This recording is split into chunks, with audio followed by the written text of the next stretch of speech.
We've got these semiconductor shortages. What that means is various types of chips are just not available.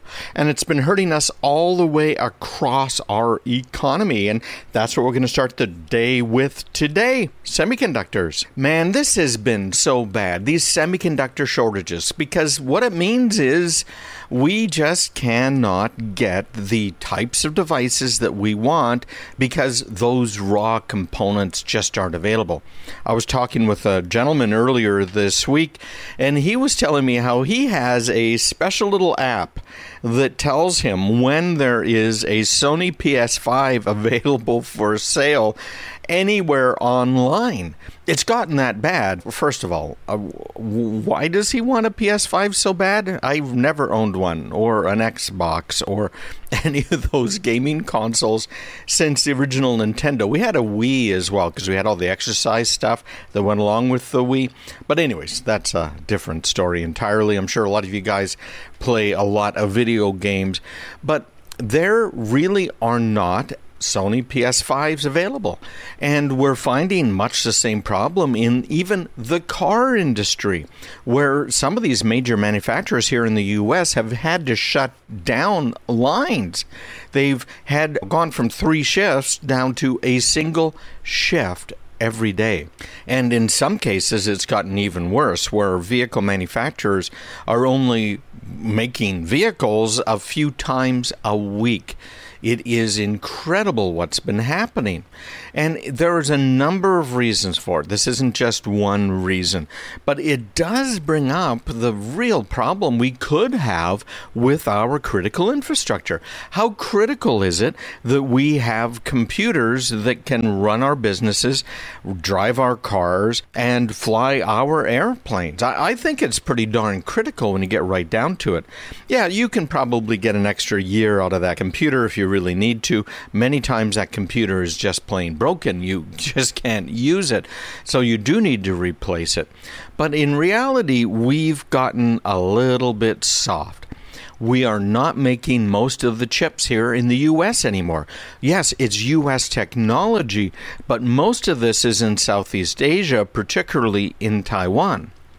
Remember what's happening with Taiwan with the threats from China. China is flying over Taiwan right now with military jets in Taiwanese airspace because China has never officially recognized that Taiwan is independent from the People's Republic of China. And you know how socialists are. They're just going to go ahead and take that land. What would happen if they did? Remember, China really wants to get their hands on our top chip technology because that helps them in the military. It helps them with all of these facial recognition systems they have in China, these social credit systems that they have in China. By the way, all built primarily by U.S. companies and sold to China to track their people, including the nasty things that have been happening with the Uyghurs over there. It's just absolutely incredible, as well as Christian communities and others in China. So all of this tech is stuff they want to get their hands on. If they were to invade Taiwan, what would happen? The Biden administration, they've been a little soft on this, unlike President Trump, who said, yeah, the Trump administration, we're not going to tolerate any of this. And the Trump administration shipped all kinds of military systems to Taiwan so they could potentially defend themselves, because we don't really want to get drawn into a hot war. But if they had taken over Taiwan, they would now have access to the U.S. technology on chip making. Now, let me explain what that means from a technology standpoint. The chips that we have are etched into a wafer of silicone. I'm going to try and keep this pretty simple.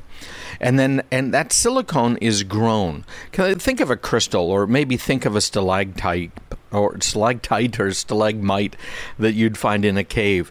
Those crystals are grown, they're humanly grown, and obviously you don't want any defects in them. So it's very hard to do, to grow them. And we need those crystals for all kinds of things, including these solar panels. that some people are so hot to trot about. Hey, I love the idea. Don't get me wrong. It's just right now, again, with solar panels, like so many other things, don't think you're green because you are or putting up solar panels. You're not, right? There's certainly other advantages to it, but you're not being green by doing that. But what really matters is how much power does that chip use in order to do a certain number of computations, and how much heat is given off by the chip. Think again about the old Edison light bulbs that we've had and still have in some places. And those Edison light bulbs, by the way, one of the original ones, still burning in New York City in the fire department after over 100 years, that one light bulb, just incredible. But think about that Edison light bulb. It gives off light, sure, but it also gives off heat. And the same thing is true with anything electronic. The movement of the electricity through that conductor or semiconductor creates heat. Heat is a waste. That's part of the problem with Edison bulbs. It'd be one thing if they were giving off just straight light, but so much of that energy is used to generate heat that we don't want. And then we have to dissipate that heat somehow. But that's another story. The same thing is true when we're talking about these chips. The chips have a resistance to them. In fact, that's what a semiconductor does. It provides some resistance. So that resistance is going to do what? Create heat. So you fill your laptop when you're running it, you see how hot it gets. Over time, the laptops have gotten faster and have actually created less heat, certainly per computational unit. They've created a lot less heat. What we're looking at now is if we can make these chips even smaller, we can decrease the amount of electricity they need, because electricity doesn't have to flow as far through the conductors or semiconductors inside these chips. So that's what the race has been over the years. The race has been how small can we make them, and by making them smaller, you're doing a couple of things. You're making them faster because electricity has to travel less distance. Even though electricity is really fast, when you're talking about 1 billion transistors inside one of these chips or more, you are traveling through a whole lot of conductor and semiconductor. So you can make that chip faster by making it smaller, and you can reduce the amount of power it needs because you're not going to be giving off as much power via heat and heat generation. And that's important for everything, but particularly important for our mobile devices. Look at your Apple Watch or your iPhone or your laptop or your desktop. All of them need to consume less and less electricity as time goes on. So what we're talking about now are just teeny tiny measurements. We're talking about nanometers. So if you go online, you look up nanometer, which is, there you go, 10 to the negative 9 meters. It's a billionth of a meter. Isn't that something? I'm looking it up right now. So it's a 0.00000001, give or take. And it's a unit of measurement that is being used now in chips and chip designs. And we're seeing these faster and faster chips getting down into the 5 nanometer process. That is incredibly small, incredibly fast, potentially, but likely incredibly fast, and uses a lot less electricity. Right now, we're seeing 7 nanometers out of Taiwan, and we're working on 5 nanometer. But we have such a shortage of chips right now that they're bringing some of these old 15 nanometer chip fabs online, even 22 nanometer. I'm looking right now online at some of these old chip fabricators that are being brought online. And China really wants to get their hands on some of this technology because at this point anyways, they really can't get to the 7 nanometer chips. China right now, we think, is pretty much limited to 14 nanometer. So we're still ahead in that race.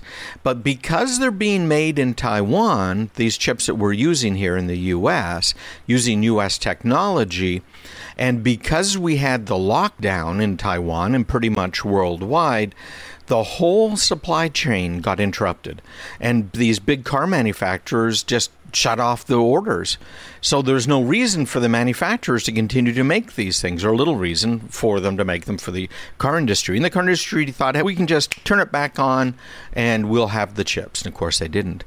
But it's also been compounded by the conditions in Taiwan right now, because the Taiwanese Centers for Disease Control this week raised its epidemic warning level and is strengthening their containment measures and making things even worse. Taiwan is in the midst of a severe drought. So they are rationing water in Taiwan. They're looking at cutoffs of 2 days a week, and water reduction plans are expected to decrease supply to all major manufacturers by as much as 15%. So there you go in a nutshell. That's why we care about nanometers when we're talking about chips. That's why we need to start making them back here in the U.S. And the good news, Apple and others are doing exactly that, starting to bring some of this technology back from Taiwan into the U.S., and I think that's going to help keep us safer in the long run. All electric vehicles are, I think, very cool. And some people give me a hard time because I am not a fan of it if you think you're being green, because you're not. And I went through the whole science behind that. The life cycle of an electric vehicle is much more dangerous and hazardous and polluting in the environment than even a diesel truck is, just to give you an idea, a small truck. So let's put that aside. But in reality, these things, I think, are potentially the future. Now, there's a lot of things we've got to take care of. For instance, our electric grid is not set up for electric cars. Our electric grid is not set up for us to have windmills in our backyard or to have solar panels on our roofs. It's set up to have a main power station of some sort, whether it's nuclear, which, by the way, is green, or whether it might be coal or natural gas or wood or trash. That's what the grid is set up for. So we have some problems there. And there's another big problem, and that has to do with how much power one of these vehicles can hold. Because I don't know about you, but having the brand new car that came out, Fiat or somebody, and is an electric vehicle, and its range is 78 miles. In some places that might be okay, but part of the problem is, all right, let's say I'll put up with it stopping every hour to recharge. These cars, unless it's a rapid recharger, you're going to be there for an hour and a half or more. And even with a rapid recharger, you're going to be there for at least 20 minutes. Now, Tesla had some innovative ideas on how to deal with that, like I don't know if you ever saw it, a battery pack. So you'd pull into the station and it would just trade battery packs for you. The idea was it's right in the center. GM has this concept of the roller skate, where the entire car really is built into this frame that kind of looks like roller skates. And then on top of that goes your car. And there's some thinking maybe we can make it so that you can just swap out your roller skate, make it nice and simple, and hopefully relatively inexpensive.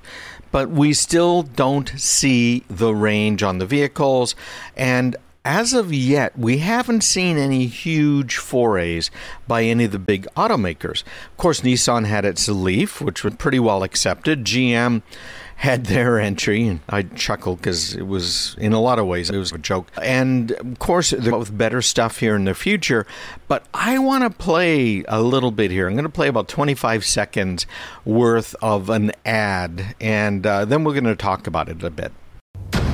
It's got a targeted 775 pound-feet of torque.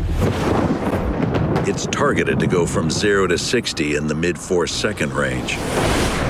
It's a driving experience that's pure, unfiltered exhilaration from the moment you hit the accelerator. Oh, and it's an F-150. Introducing the all-electric F-150 Lightning.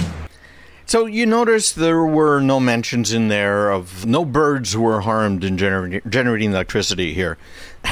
Of course, a little tongue-in-cheek, because of course birds are harmed in generating electricity, particularly windmill. But anyways, they're not going for the Eco Greenie. They're not going for the Prius driver. You remember the stats on the Prius where they surveyed the drivers of Priuses? This was probably 5, maybe a little more years ago.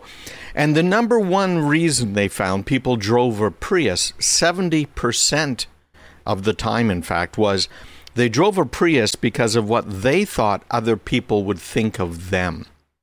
So there they are driving this car that they're driving it for one reason, because they think it's going to make other people think that they're just fantastic people. I disagree with that. I think that's a little bit of a problem.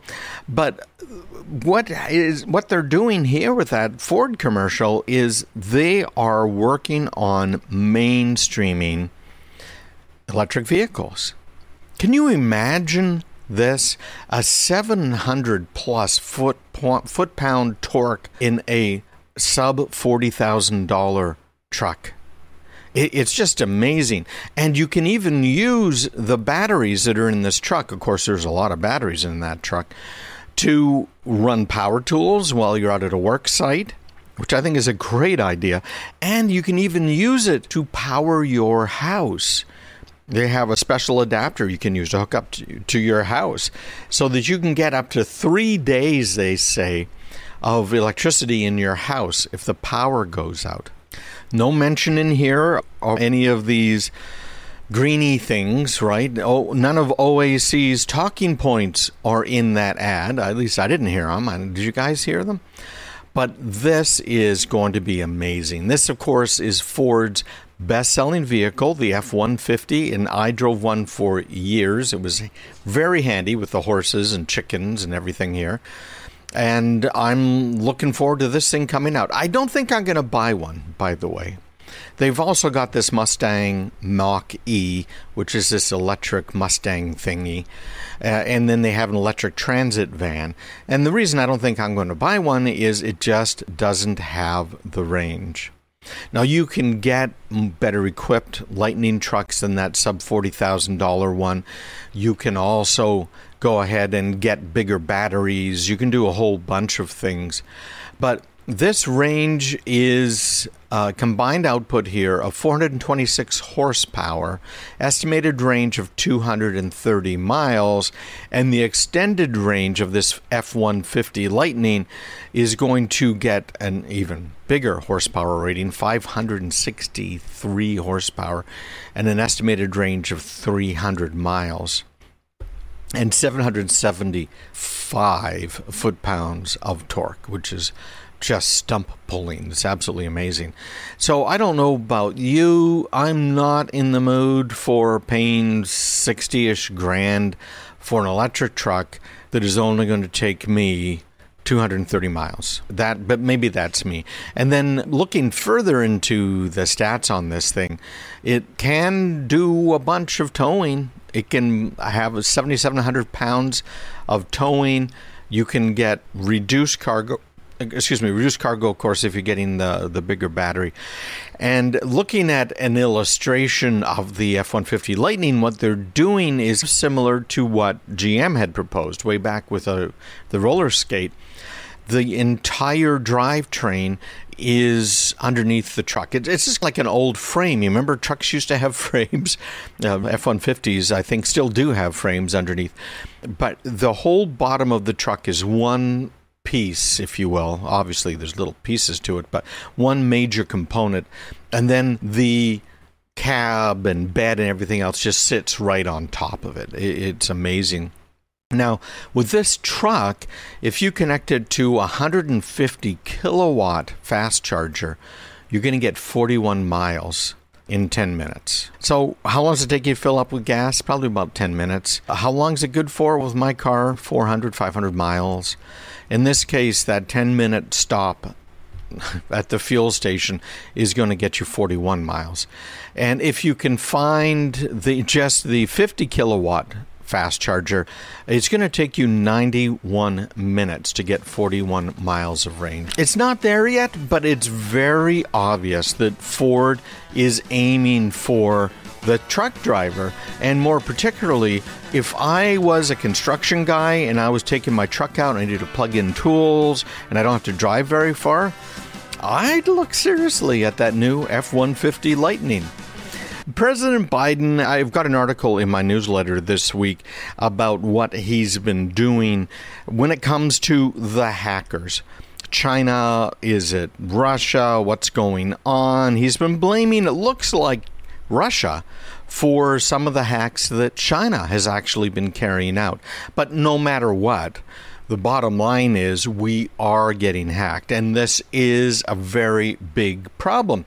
We have to modernize our technology strategy because this ideological divide between these authoritarians, whether it's a dictatorship like the socialists have in China, where you have Chairman Mao, who is chairman for life now, or Putin. President Putin, who is president for life over in Russia. It's absolutely amazing they are coming after us. And so is North Korea, of course, again, socialist dictator for life over there as well. Iran, not so socialist, but very fascist in many ways, which is typically a form of socialism. Anyways, we need to be able to protect ourselves. It's a real problem, frankly. 1947, World War II was over, and George Kennan introduced this concept of containment. And that containment concept was used throughout the entire Cold War. And of course, you probably know what that is. At least, excuse me, I hope you do. But today, we don't have that Cold War anymore. What is it that we have? Why would China be attacking us? We know, for instance, that China comes after our intellectual property. And they come after it because it helps them militarily. If they know what we're doing, what we're ordering, what's going on. We know they come after us as well because they want to cause some havoc. There's no question about that.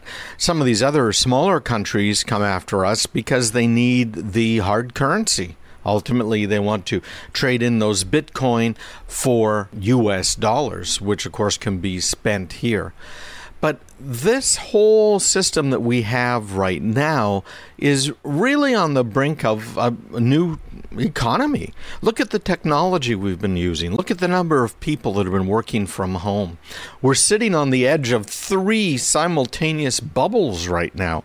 We have the housing bubble, we have the stock market bubble, and we have the cryptocurrency bubble. And we've seen downs in all of those just over the last week or so. We'll see what happens, but there's no denying that they're bubbles. Home values adjusted for inflation have not been higher in the last 100 years, as an example.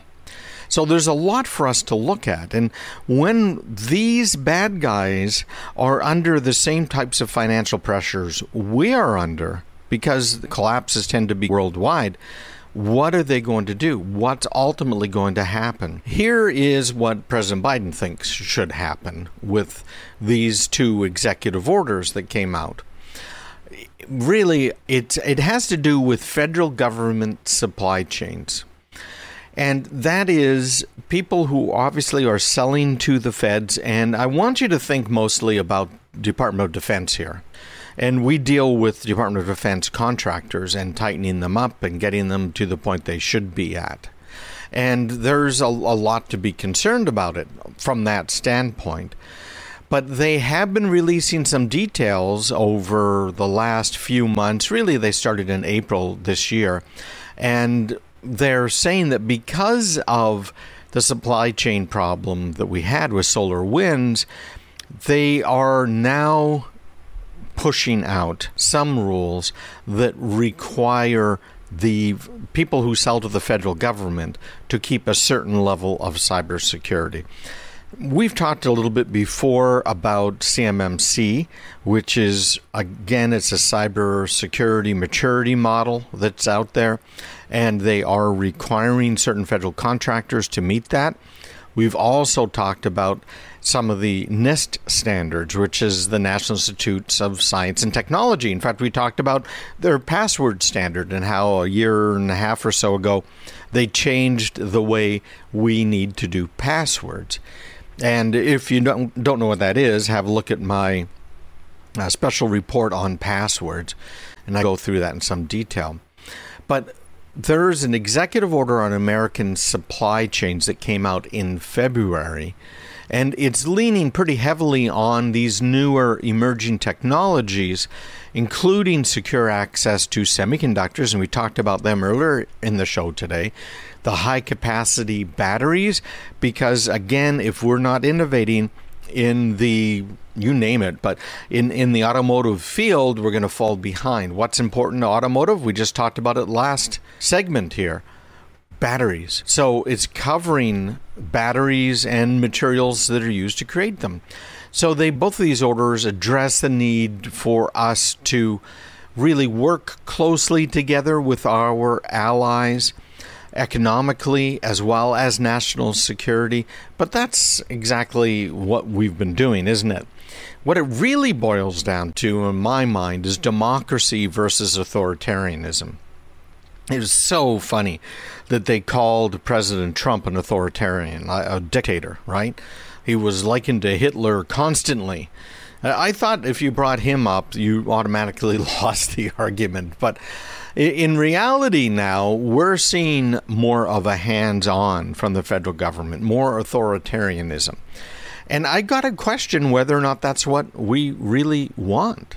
Do we need a digital politic? This guiding doctrine that places digital considerations at the forefront of a national strategy? Is this something that should be handled by the states or the businesses involved? We've seen all kinds of mixed pros and cons to each one of those strategies over the years. We know government control, centralized government control, ultimately causes serious problems. Serious as in the deaths of over 100 million people in the last century alone. So I'm not sure that's the best idea. And I have to say, working with defense contractors, even not really a defense contractor, someone that makes something that's sold to a defense contractor, having a one-size-fits-all cybersecurity policy, a cybersecurity czar, and these executive orders pushing everything down does not make sense.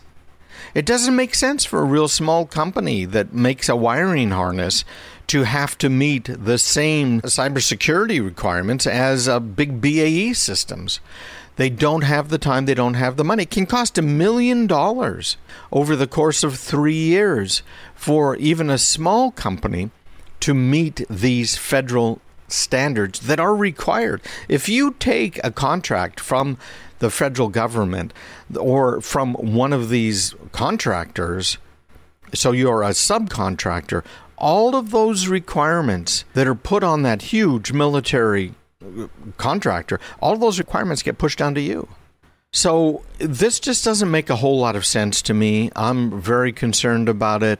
There's a bipartisan bill that's moving right now called the Democracy Technology Partnership Act, and they're trying to get some collaboration and innovation amongst democracies. I think it's good now that there are rules in place that have changed that allows competitors to talk with each other when it comes to cybersecurity. Internet Explorer was Microsoft's first major foray into the internet browsing world. Internet browsing didn't really take off until almost the mid-90s, and it was really cool. I remember when I first started using web browsing and websites and building them. with NCSA Mosaic. Oh my gosh, those were the days, heady days back then. And we were just thinking about everything that could happen and how great it would be. And there were no hackers to speak of online. You didn't have to worry about drive-by downloads or so many of the other problems that we have today. And Microsoft took that NCSA Mosaic browser code base and created something they called Internet Explorer. Now, the history of Internet Explorer, frankly, is rather interesting. When you get right down to it, Internet Explorer, yeah, it's been around for a long time. But Internet Explorer was one of the worst browsers out there for a very long time. It was just terrible. And one of the things that Microsoft did that really got the whole internet community upset with them is they built it right into their operating system. Absolutely. They used the code here from, again, Mosaic, which was this early commercial web browser back in 2003.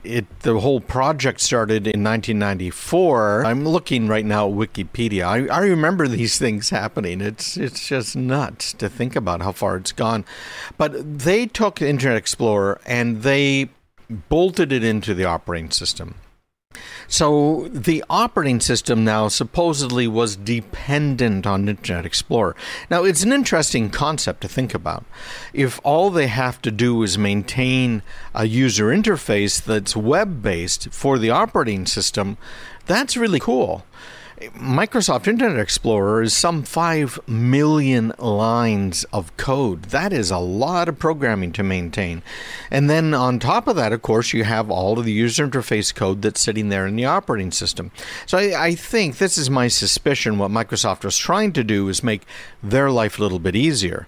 But by doing that, by hardwiring in Internet Explorer into the operating system, they ended up making it so that other companies, like the Firefox guys, Mozilla, they could not run independently on Windows. And a third party like Dell could not decide, hey, I don't want to use Internet Explorer because Google's paying me to install Google Chrome, so I want to put Chrome on Windows. Well, you just couldn't do any of that. So they got a whole bunch of flack. The industry came after them, and because of that, so did the Department of Justice. And the United States versus Microsoft case, very fundamental. And it was absolutely, it was essential, I think, because Microsoft never would have done anything about this. But they developed, Microsoft, this thing called ActiveX technology, which was a security nightmare and remains one to this very day, where you could effectively, as a website, tell the Internet Explorer to do almost anything you wanted it to do. And there were bugs after bugs. I don't have a count. It might be interesting to see what the actual count would be. But it had to be in the thousands of bugs that were fixed, security bugs that were fixed in Internet Explorer because of ActiveX and because of some of these other things. So it's just been absolutely terrible. One of the questions I get asked most often to this day, what do we do when we don't want to use Internet Explorer? Or more commonly, what is the best browser to use while I'm online? And the answer to that kind of varies. It depends, right? That's the answer. But as a general rule, using Firefox is a good idea. Now, one of the things I like about Firefox for an individual or for an extremely small business, like a small office, home office, where you're not tying into a corporate network at all, one of the things that's really good is Firefox uses a version of DNS, which is domain name service. It's what your computer uses in order to find websites online. Firefox uses a version of DNS that is encrypted and protected, so that your internet service provider cannot see the website names you're looking up and cannot intercept it. And that's the bigger thing. You don't want it to be intercepted, because one of the major hacks, and this has affected millions of people's homes and businesses, one of the major hacks is, let's just go in, we can hack the router, and then we'll change the router DNS settings so that it uses our DNS. And our DNS, by the way, is great because it redirects you. If you think you want to go to Bank of America, it takes you to bankofamerica.china. Okay, a fake site, not a real site, and you may not even know. You may not even be able to tell unless you look really closely. So that is a big plus for Firefox, as well as it has all kinds of anti-tracking technology, anti-malware technology built right in. They've just done a bang-up job. The reason I do not like it for bigger businesses is that same feature, that DNS feature.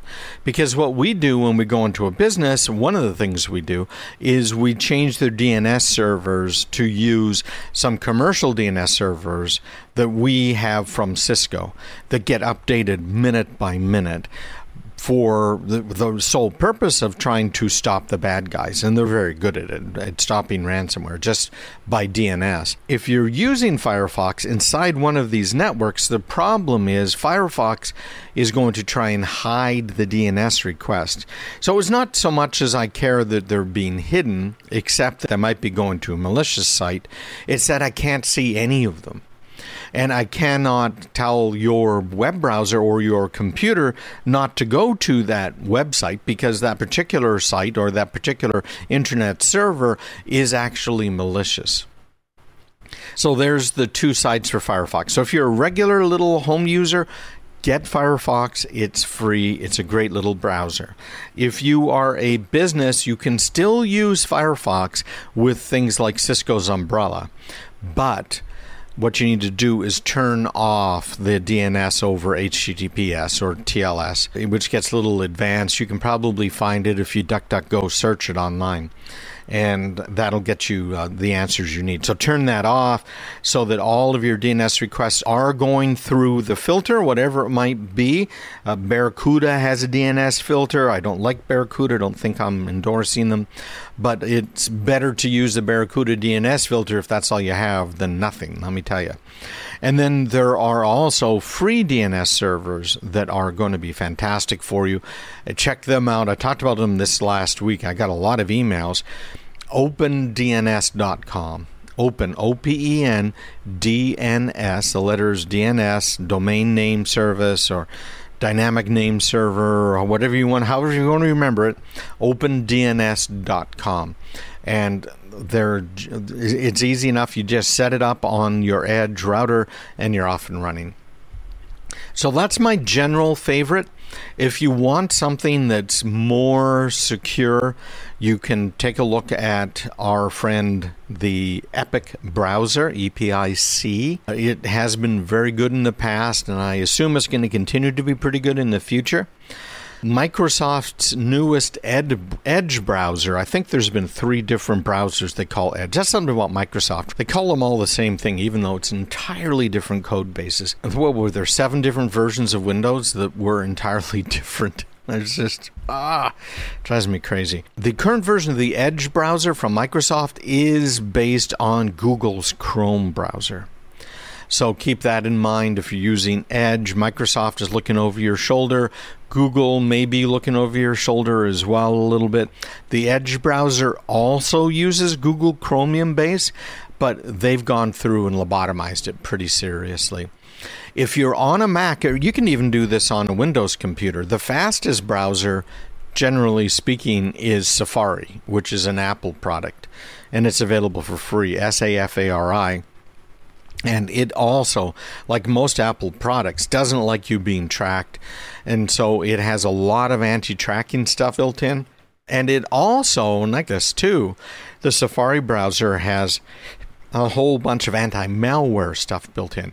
So whether you're using iOS on your iPhone or iPad or Mac OS or Windows, you can get Safari, and I'd recommend it. That Safari, frankly, is the browser I use for a little bit more secure stuff. And then I also use Opera, the Opera, Opera browser. You might want to have a look at that as well. But if you're looking for ease of use and compatibility, I think you're probably about right sticking with the Firefox browser. I do use that. So I actually use all of these browsers in different circumstances. I also use the Brave browser and others. I just don't want to confuse you guys. Firefox. Stick with Firefox and you're probably going to be pretty well off. On rare occasions, Firefox is not going to work for you. And in that case, you might consider Google's Chrome or the Edge browser.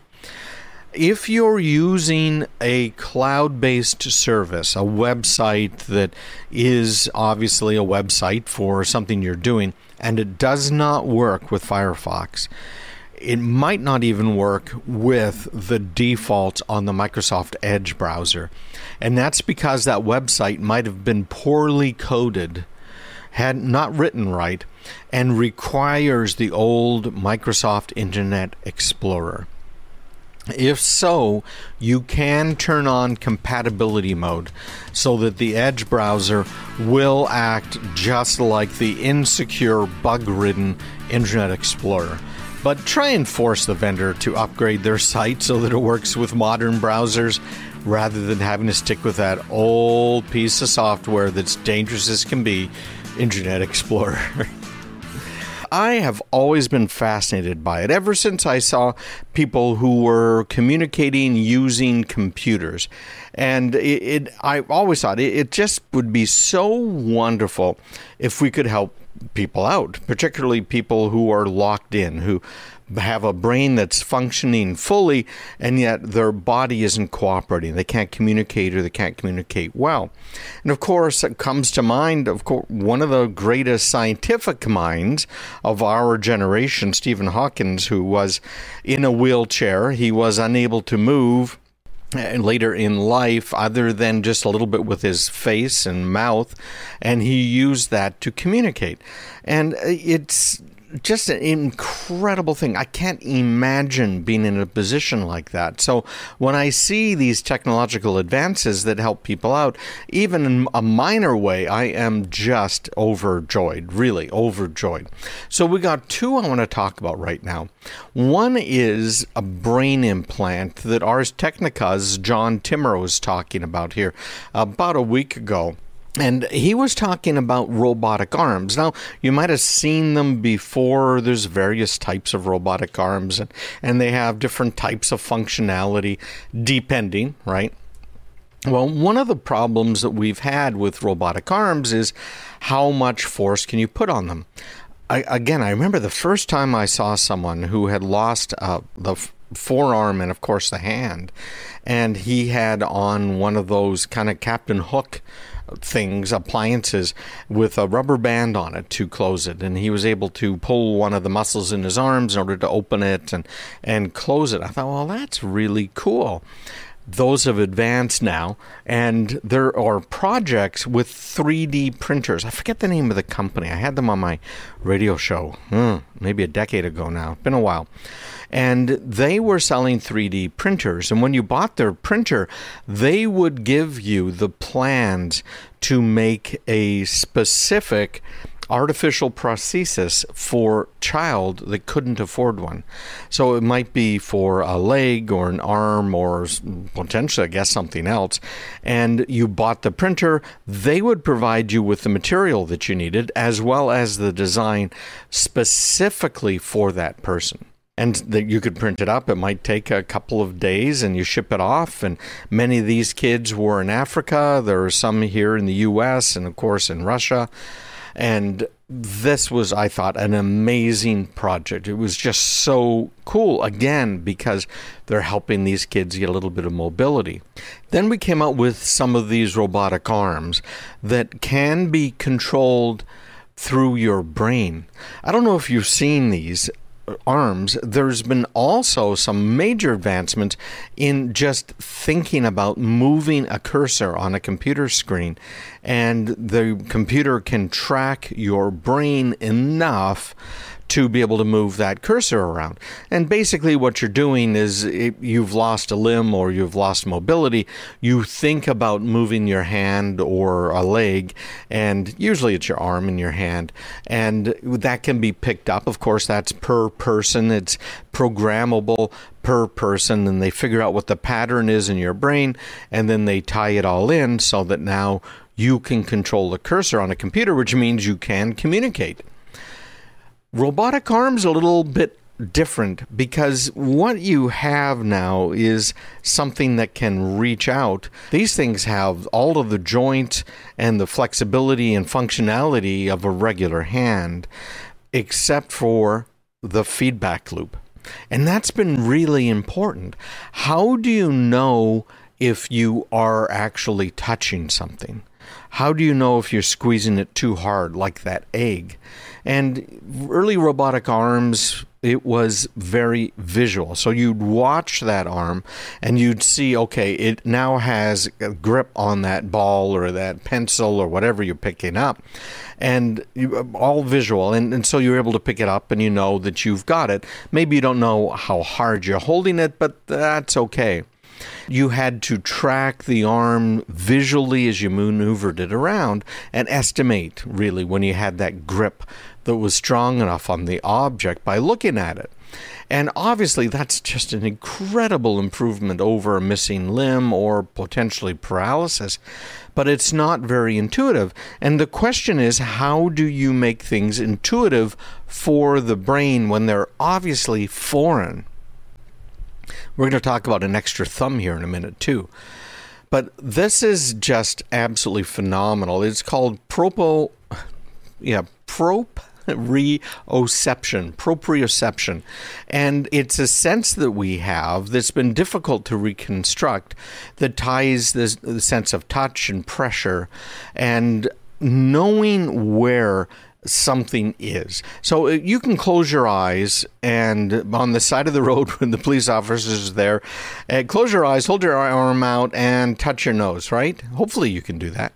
I'm doing that right now here in the studio. I'm touching my nose with my eyes closed, with my arm starting out fully extended. That's the sense we're talking about. That's very, very difficult. How do you build that in? Because we've been able to build in a little bit of sense of touch feedback for these arms, a little bit of pressure feedback, but we haven't been able to really understand how the brain processes all this information that's sent by these sensory nerve cells in the hand in order to let you know where it is and what it's doing. So for this new research, a team implanted 2 electrode arrays into the part of the brain that specifically handles information coming from the skin.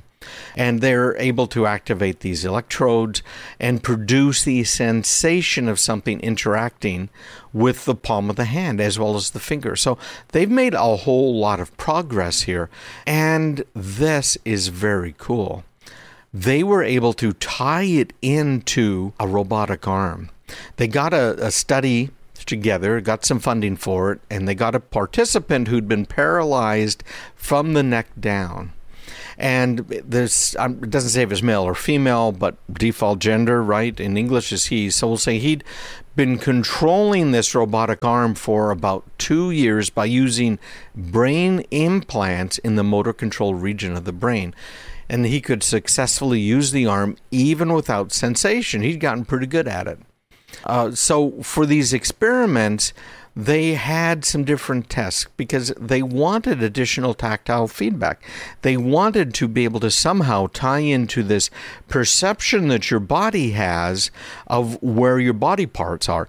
Have you ever tried to tickle yourself? Usually it doesn't work, right? But a third person or a second person tickling you, it's definitely going to work.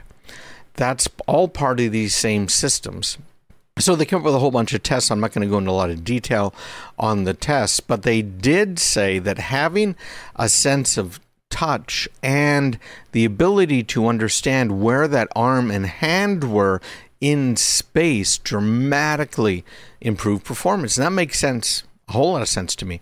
It really increased or decreased actually the time it took to pick up something, to move something, to drop it in every case. So I am pretty darned excited about this, and I hope it's going to be able to help a lot of people very, very soon. This is the University of Pittsburgh Medical Center, by the way, that's been conducting these experiments. Now, there's another one I want to talk about, and I thought this was really cool. I saw this about a couple of weeks ago, I think it was. And this is a robotic extra thumb. What they did is they placed a robotic thumb on a hand underneath the little finger. So if you're looking at your hand right now, I got my left hand out in front of me. I've got my thumb here on the far left side. I've got my 4 fingers pointing up. And on the right-hand side, opposite where your real thumb is, they put an extra thumb, a robotic thumb that can bend up and down and a little other lateral movements. This study, I think, was phenomenal. And there were 36 people that were part of the experiment. This was at Danielle Claude University College London and her colleagues.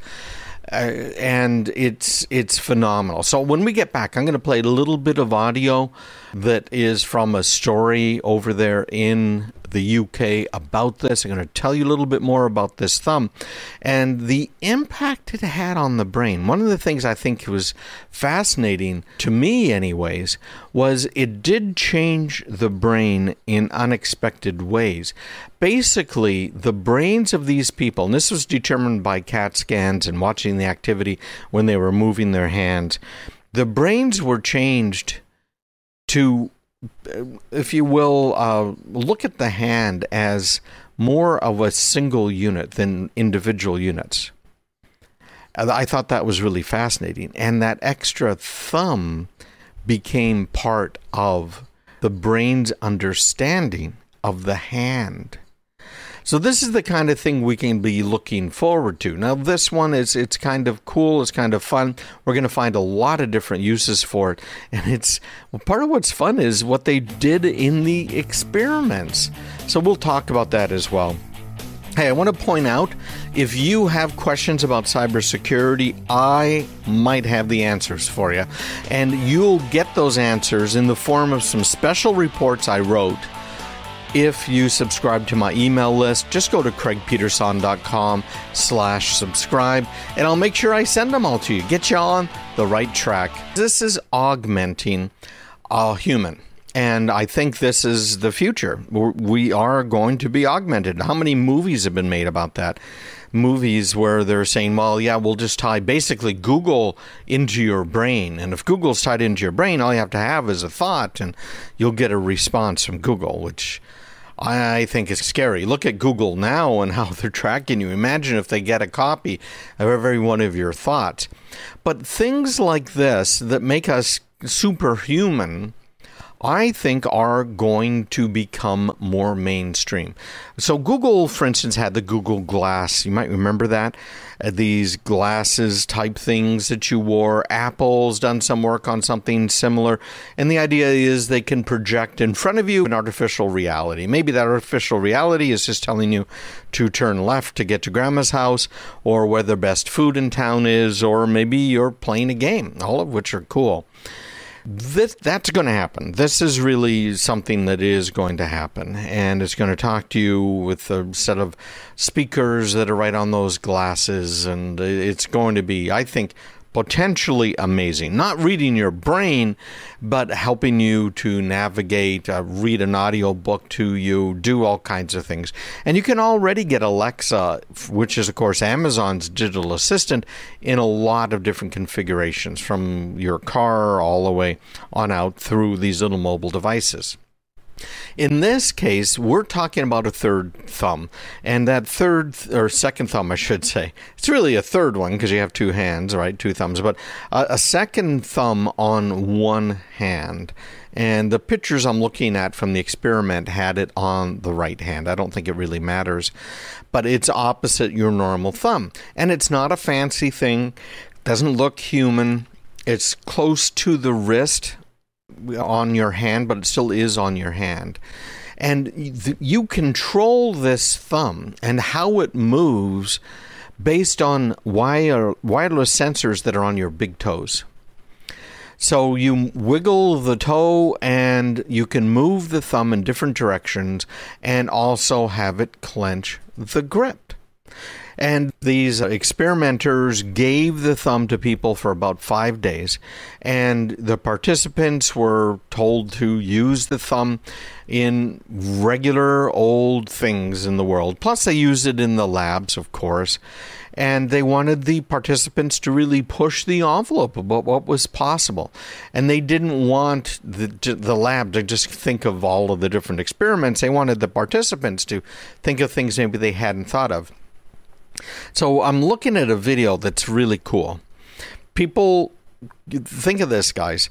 You can hold a cup of coffee and stir it all with the same hand, because you use that third thumb to grab onto the coffee, and then your real thumb and forefinger in order to stir the coffee. I think that's cool.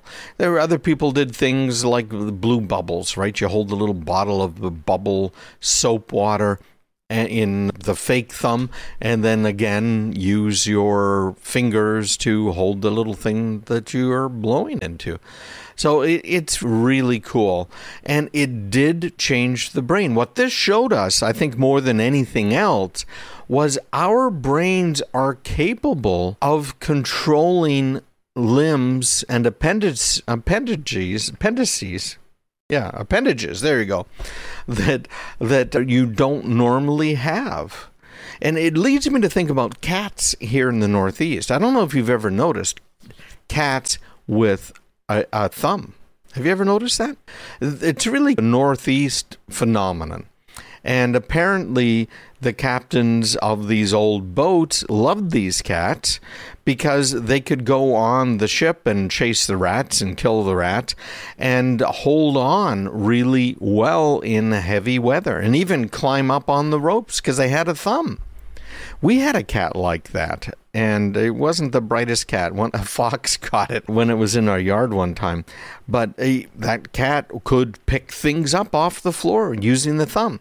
Now, cats don't normally have a thumb, but some of these cats here in the Northeast, they have a thumb. It's a real thumb. They really can pick things up. So this experiment proved that we can, as humans, control an appendage like an extra thumb. So let's play a little bit here about what happened, a little bit of the report. The additional thumb could cradle a cup of coffee while the same hand's forefingers held a spoon to stir in milk, while some participants used the thumb to peel a banana, blow bubbles, or even play the guitar. To understand how the extra thumb affected people's brains, the researchers gave them an MRI scan before and after the experiment. Is that cool or what? And you can find more online. I DuckGo'd it. You can just DuckDuckGo robotic extra thumb, and you'll be able to find the video and more reports on it. But we will see what ends up happening with our appendages. What are we going to be attaching to our bodies in the future? We know we are going to be using those glasses like Google Glass. We'll see what it ends up looking. Is it going to project right into our eyes? What's going to happen here? We're seeing heads-up displays in our cars where the speed you're going, the maps, etc., are projected right on the windshield. So you don't have to move your head a big direction in order to see what's going on. So lots of stuff, and we're starting to understand the brain a little bit better. And when it comes to some of this stuff, dark side. My gosh, a little bit about the dark web, because you guys are the best and brightest, right?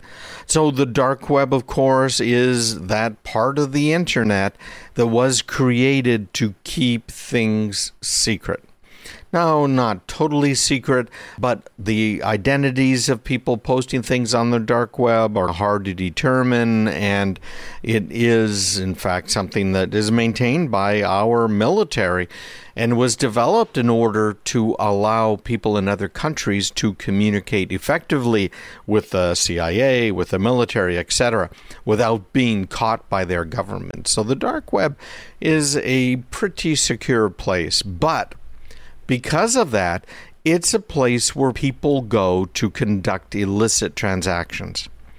This is the place where the major site that was out there, that it's called Silk Road, was, man, I can't remember how many billions of dollars they say went through the Silk Road website, but they were selling everything you can think of. Drugs, drug running, gun running, some of these military weapons, you name it. I don't even want to talk about some of the stuff that was being sold there on that website. Now, there's other websites that taken over, but we caught that guy, by the way, and all the transactions were in Bitcoin. So those people that think that Bitcoin is somehow impossible to track, you are wrong. And those who think that the dark web is a place where you can go and really be anonymous, again, you are wrong. More technically, we're talking about something called the Onion Network, the Tor browser, and it is an interesting thing. So when we get back, we're going to talk about a court case, a really weird court case involving the dark web. You've heard before about trust amongst thieves. This kind of throws it entirely out the window, shall we say. You might have heard of DarkSide. I mentioned them here on the show before. DarkSide is a bad guy, right? It's a group of people that got together who had been experts at ransomware. And so what they ended up doing is deciding, hey, we want to make a business. We're going to do ransomware. And because we're so good at it, we're going to sell ransomware as a service. And this ransomware as a service, all they did was they would take a cut of what you made off of their ransomware. They do things like provide tech support. So you ran some poor guy, some poor small business, and that small business now is really hurting. And you say, pay up, sucker. It's going to be whatever it is. I think most of the time for a very small business, it's about $40,000. And you need to buy Bitcoin, and you can't. I don't know. How do I buy Bitcoin? So you contact the DarkSide web support site, and guess what they do at that point? They can help you. Okay, so go to this site. This is what you're going to see. Click on this. They have little user guides. They will help you when you're encrypted. You just give them the key, and they'll tell you, okay, so use this key and this software to decrypt it, just like a real business. Bottom line, they disappeared. You might have heard about this. Of course, DarkSide attacked the Colonial Pipeline. And if you live in the southeast United States, you were hit pretty darn hard by this, because they shut down over 1,000 gas stations. They ran out of gasoline because it was not getting shipped via the pipeline. So off they went, and DarkSide said, I think there's a little too much heat here. At least that's what we were thinking initially. DarkSide was trying to avoid prosecution. And so they shut down their website. Where was their website? Obviously, it wasn't out there for you on darkside.com. No, it was on the dark web. Well, they shut down, and apparently they were not paying out these people that they were providing ransomware services to. Isn't that kind of interesting? So, Russian-speaking person who used the handle DarkSup for DarkSide support had XSS.is. Guess what that is? Yeah, a recruiting site for these bad guys. Now, you're not going to be able to get there if you're not on the dark web. You shouldn't be able to get there just in general. But he was trying to recruit affiliates for DarkSide, and DarkSide was the new ransomware as a service kid in town, and it was looking for business partners. And so a partner could come along and say, I have 100 million email addresses, or I'm going to go after Company X, like Colonial Pipeline. And so they become an affiliate of DarkSide. And as an affiliate now, they can send out the ransomware, try and get somebody at Colonial to click on it. And then once inside, then DarkSide takes over. And they go ahead and download important files from the machines that are compromised. That's part of the 1-2 punch that they were doing.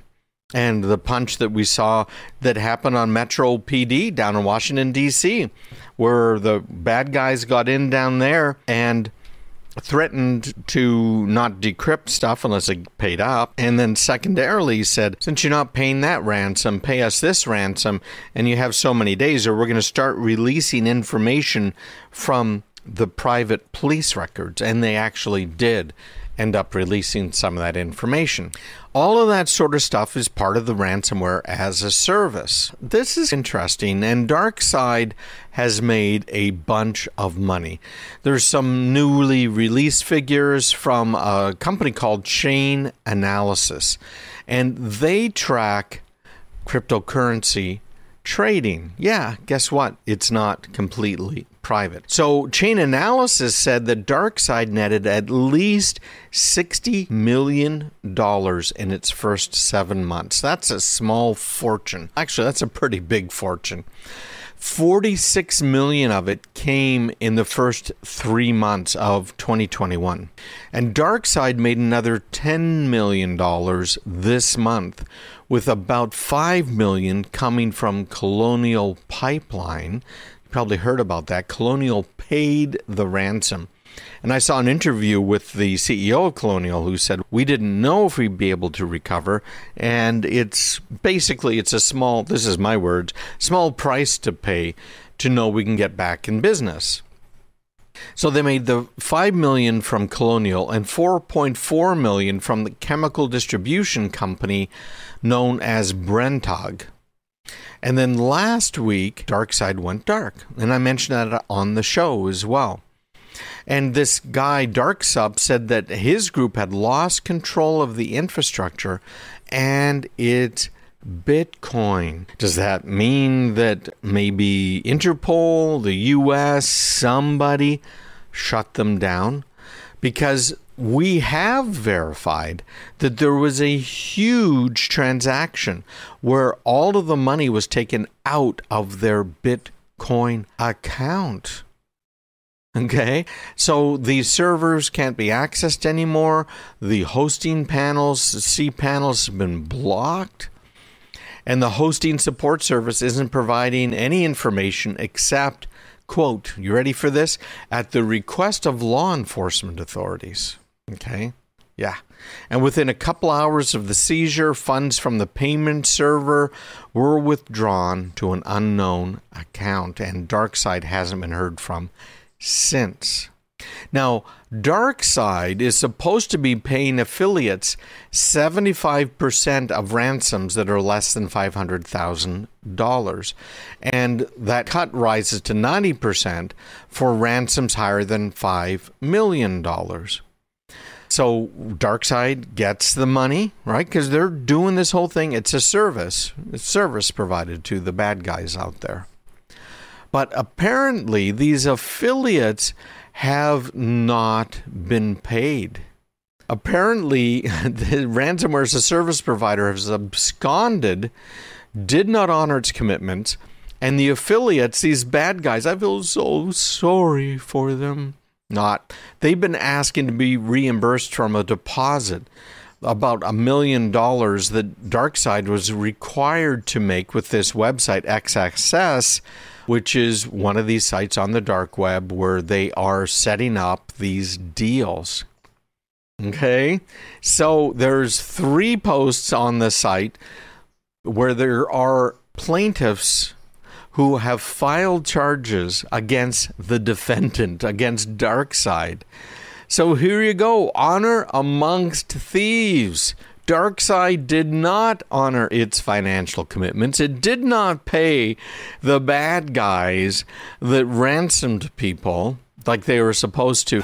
They've disappeared, and apparently their servers have been seized and all of DarkSide's holdings have been taken. All right, interesting. That's what you get. DarkSide disrupted gasoline supply for huge swaths of the U.S. about 2 weeks ago.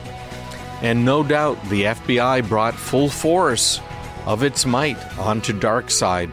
And I also know personally that historically the Secret Service has gotten involved too.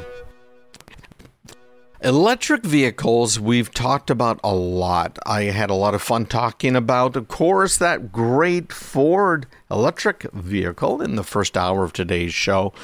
And they've got some cool looking cars, but they're coming out of everywhere now. You've got Italy with a few manufacturers that are now pushing out the e-cars. GM, of course, has had them for quite a while. The Volt. Nissan has had theirs. Ford has a couple, including the Mustang, the new electronic Mustang. There is some good things to say about them. I love the technology myself. I prefer to have something that can go a long distance. I can't really have 2 or 3 cars right now, and it might make a nice little car if I was commuting just a few miles, or maybe if it was cheap enough, I would use it to run to the grocery store. But looking at the cost of these vehicles, like that Ford pickup truck, fully maxed out, fully loaded, I looked it up during the break, it's $90,000. That's crazy money. And even though it starts at $40,000, well, $39,999.95, even though it's a $40,000 start, that's a lot of money to pay for a car, especially with these batteries. There's next generation stuff coming out that's going to be just phenomenal. That's what I'm waiting for. But here's part of the problem we're looking at. Electric vehicles, and there's so many things to talk about, but electric vehicles do not pay the taxes that are used to construct our roads and maintain our bridges and our roads. There is a per mile tax that is added on by the federal government and by the state governments. But it isn't computed as a per mile tax. It's computed as an add-on to the price of gasoline and the price of diesel. What they're doing is they figure, okay, your fuel mileage may vary, and they had a big hit, of course, when fuel injectors came into cars because they basically doubled the fuel mileage. But they say, okay, so the average car is getting 20 or maybe 25 miles a gallon and is paying anywhere from about 50 cents to $1 a gallon in road taxes. And those road taxes are supposed to be used to build new roads, maintain existing roads and bridges by the states and by the feds. And again, that's a topic for another conversation. So how about electric cars? They're not buying gasoline. They're not buying diesel. So those vehicles are really putting a major dent in the road budget for the feds and the state governments.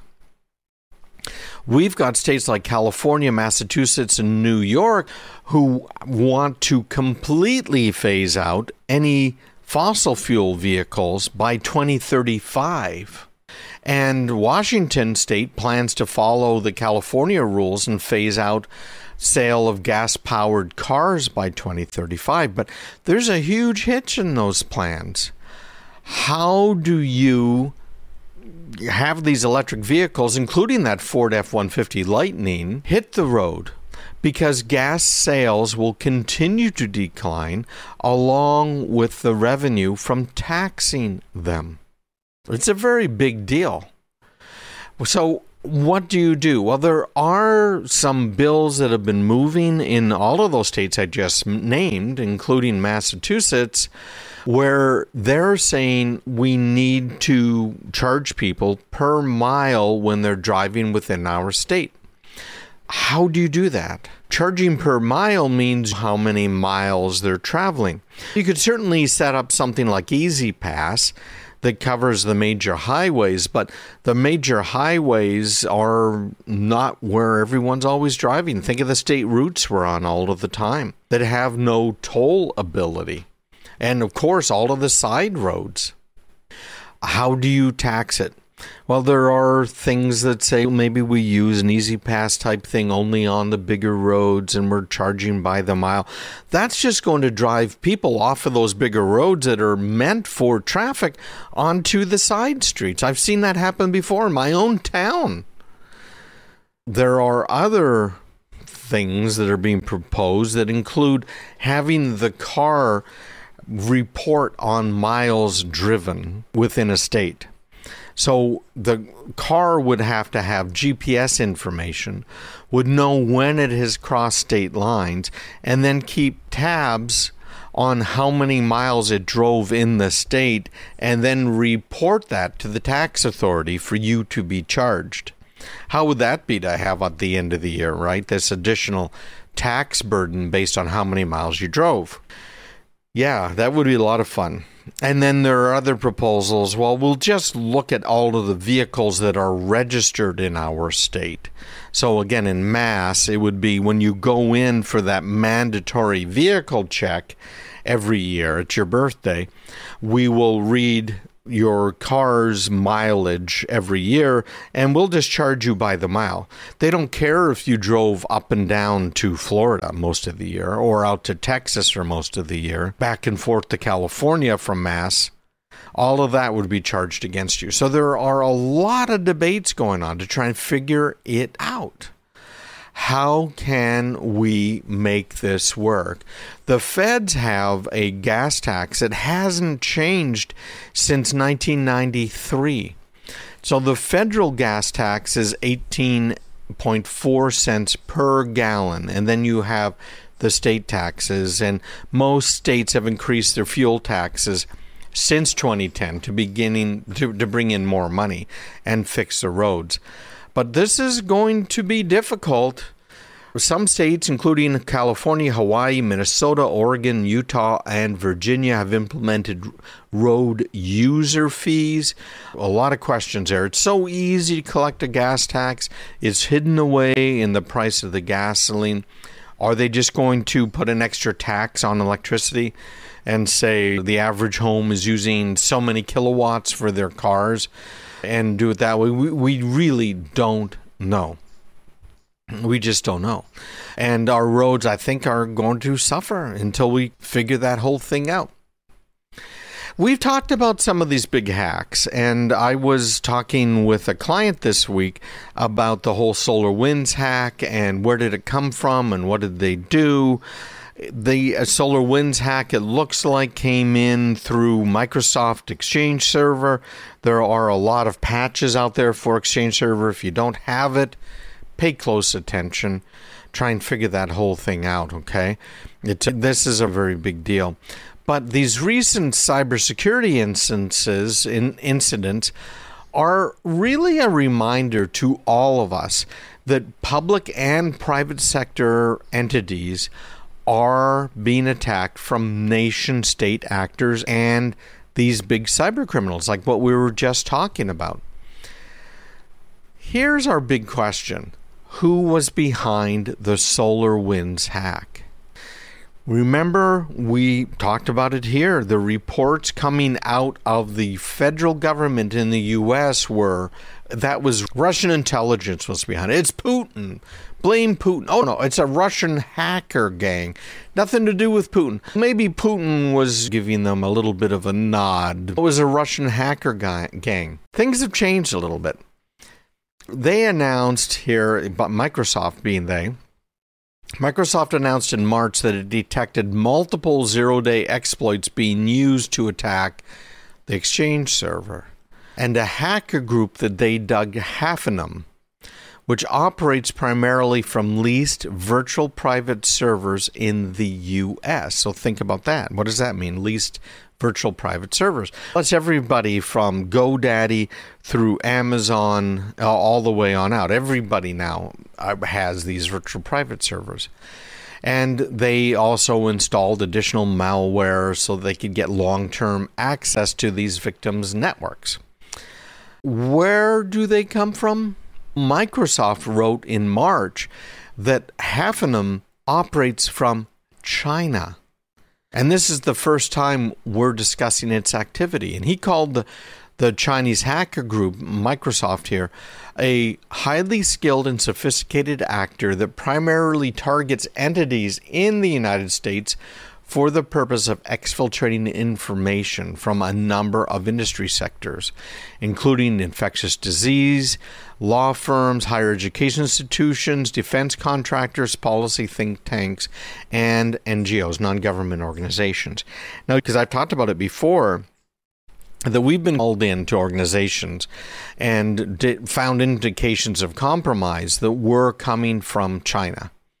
And that's what it looks like it came from. Huge attack. It hit pretty much every one of our lives in one way or another through the companies we deal with.